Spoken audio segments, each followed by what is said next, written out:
باپ کو گدھا بنانا یا گدھے کو باپ بنانا؟ اپنے دل پہ ہاتھ رکھ کے یہ بات کہو، کیا باپ ہی ملا تھا اس کو گدھا بنانے کے لیے؟ جو باپ جس کے نفس سے ہماری پیدائش ہوئی ہے، جس نے ہمارے چین سکون کی خاطر اپنے شوق، اپنی خواہشات، اپنے جذبات، اپنی آرزوئیں، اپنی تمناؤں کو قربان کر دیا کہ میرا لخت جگر اس کو فائدہ پہنچے، اس کی حیثیت یہ ہے کہ مجبوری کے وقت میں ہم گدھے کو اپنا باپ بنا لیتے ہیں۔ آؤ پہلے قرآن مجید کی آیت سنتے ہیں، پھر اس پہ بات کرتے ہیں۔ خالق کائنات نے فرمایا، بڑی توجہ کے ساتھ بھائیو، اگر ہم میں سے کوئی شخص یہ جملہ استعمال کرتا ہے تو اللہ کی رضا کی خاطر آج سے توبہ کرے، اس جملے کو چھوڑے، یہ کفریہ جملہ ہے۔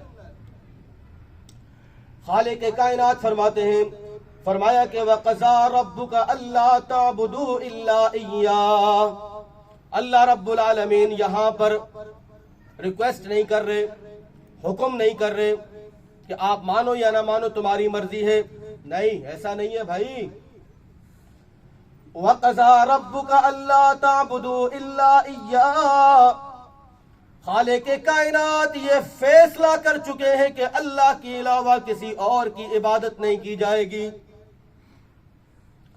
چاہے وہ عبادت 2 رکعات پر مشتمل ہو، چاہے وہ عبادت بیت اللہ کا طواف ہو، چاہے وہ نذر ہو یا نیاز ہو یا فاتحہ ہو، دنیا کی کوئی بھی عبادت ہو، چاہے وہ چھوٹی ہو یا بڑی ہو، ادنا ہو یا اعلیٰ ہو، اللہ کا یہ فیصلہ ہے کہ اللہ کے علاوہ کسی اور کے لیے یہ کام جائز نہیں۔ اللہ اپنے اس فیصلے کے فوراً بعد دوسرا فیصلہ سناتے ہیں، وَبِالْوَالِدَيْنِ إِحْسَانًا إِمَّا يَبْلُغَنَّ عِنْدَكَ الْكِبَرَ أَحَدُهُمَا أَوْ كِلَاهُمَا فَلَا تَقُل لَّهُمَا أُفٍّ وَلَا تَنْهَرْهُمَا وَقُل لَّهُمَا قَوْلًا كَرِيمًا۔ خالق کائنات نے فرمایا، اللہ کے علاوہ کسی اور کی عبادت جائز نہیں، لہذا اپنے والدین کے ساتھ احسان کا معاملہ کرو، اپنے والدین کے ساتھ نرمی کا معاملہ کرو، اپنے والدین کے لیے اپنی نظروں کو، اپنے کندھوں کو جھکا دو، اپنے والدین کے لیے اپنے لہجوں کو نرم کر لو، اپنے والدین کے لیے اپنی آنکھوں کو بچھا دو۔ قرآن کہتا ہے کہ وَبِالْوَالِدَيْنِ إِحْسَانًا، اپنے والدین پر احسان کرو۔ اس وقت کو یاد کرو کہ جب تم بالکل محتاج تھے، تمہیں کھانا مانگنا نہیں آتا تھا، تمہیں پینا مانگنا نہیں آتا تھا، تمہارے رونے کی وجہ سے تمہارے والدین سمجھ جایا کرتے تھے کہ میرے لخت جگر کو بھوک لگی ہے، اسے دودھ کی شدت ہے، اسے کھانا مطلوب ہے۔ اس وقت کو یاد کرو جب تم بیمار تھے تو تمہارے والدین نے اپنی ساری کی ساری جمع پونجی کو تم پر لگا کر تمہیں بچانا زیادہ مناسب سمجھا۔ جس طرح حالت بچپن کے اندر تمہارے والدین نے تمہارے اوپر رحم کیا، تمہارے اوپر احسان کیا، اب یہ وقت ہے کہ اب تمہارے والدین بوڑھے ہو چکے ہیں، لہذا تم بھی ان پر احسان کرو۔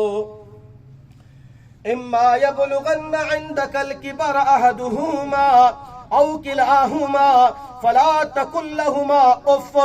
جب یہ 2 انمول ہیرے والدین کی صورت میں یا تو ایک ہو یا دونوں ہو، ان کے لیے اپنے کندھوں کو جھکا دو۔ فلا تقل لہما اف، کبھی بھی اپنے والدین کے سامنے لفظ اف تک بھی نہیں کہنا۔ میں یہ کہنا چاہتا ہوں میرے پیارے بھائیوں، اللہ رب العالمین کو والدین کی شان میں لفظ اف تک بھی برداشت نہیں، تو یہ کیسے برداشت ہوگا کہ تم اپنے باپ کی نسبت ایک گدھے کے ساتھ کرو؟ کیسے ہوگا بھائی؟ والدین کی شان میں اللہ پاک کو لفظ اف کہنا بھی برداشت نہیں۔ اف اتنا بے ادبی والا جملہ نہیں، اف نافرمانی والا جملہ نہیں، لیکن والدین کی شان میں اس آسمان والے رب کو لفظ اف بھی برداشت نہیں، تو یہ کیسے ممکن ہے کہ تم ایک ایسے جانور کے ساتھ اپنے باپ کی تشبیہ دو جس کے متعلق قرآن کہتا ہے کہ ان انکر الاصوات لصوت الحمیر۔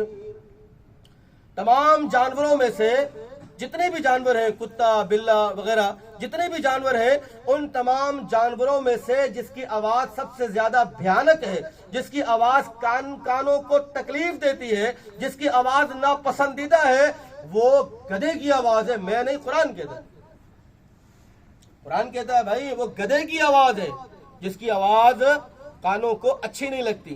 جب گدھا ہنہناتا ہے تو کیسا عجیب سا فیل ہوتا ہے، بھائی یار کیا کر رہا ہے، اچھا نہیں لگتا نا۔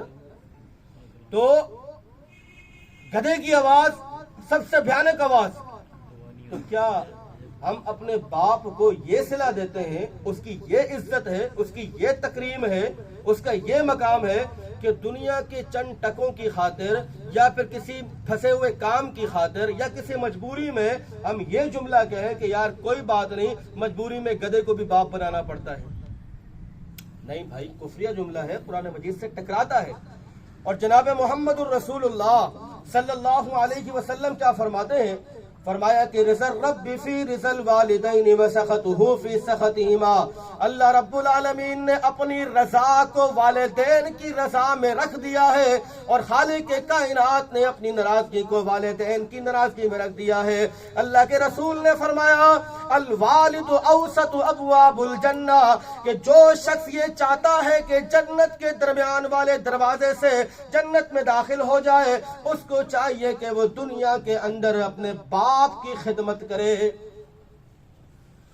ماں کا تو ایک الگ مقام ہے، لیکن اس کو چاہیے کہ دنیا کے اندر اپنے باپ کی خدمت کرے۔